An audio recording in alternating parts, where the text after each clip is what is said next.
Good morning, and welcome back to Daily Dhamma, a letter to our children. Today is November 20th, and our reading is Monkey Mind.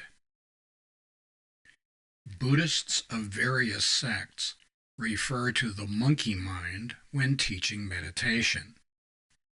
Monkeys are notorious for driving people crazy by fiddling with this, playing with that, pulling on strings to see what happens, and then moving to the next bit of mischief. This is just how monkeys are. If we chase the monkey, scold it, or try to control it, we are soon frustrated.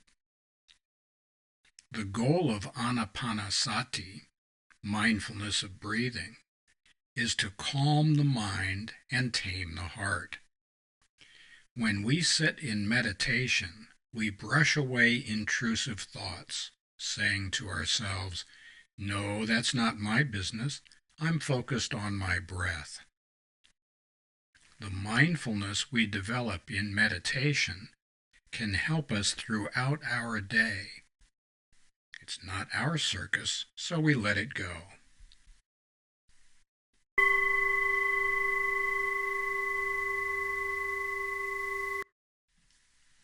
We seek, through prayer and meditation, to improve our conscious contact with a God that we cannot prove to other people.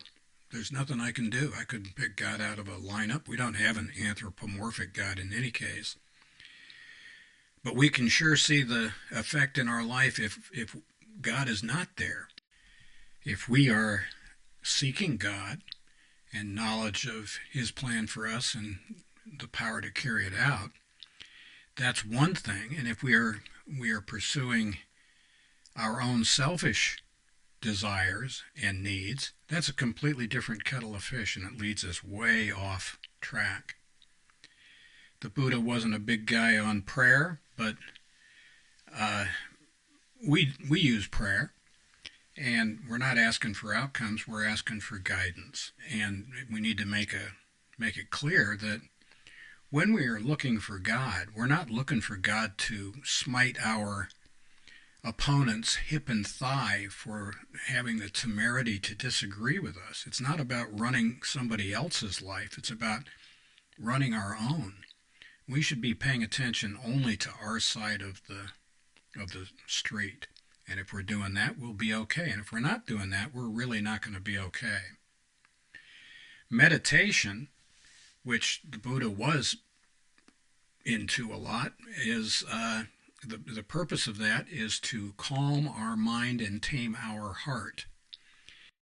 We focus our attention on our breath, we calm down, and then we allow thoughts to arise, and we contemplate them with cool eyes, calmly, without being worked up, and wisdom and insight arise from that. If we don't sit in meditation, we're not going to wise up. And we can't sit in meditation if we're not acting right in the rest of our life. So it's a set. They go together. The 19th of each month is what grown-ups are, and on the 20th are other steps that we can take to make our life more useful to others. The 24th is the 7 deadly sins, or the 5 precepts, and the 25th is the opposite or another take on those topics. We strongly recommend that people wake up in the morning without being angry and filled with hate for the duck-billed schmoes. Instead, we should invite God into our life, and if we are living a God-centered life instead of a self-centered life, we'll have a much better, much more useful, much more copacetic life. So why don't we try that? Choose joy. See if that works. Never know. And happy trails to you until we meet again.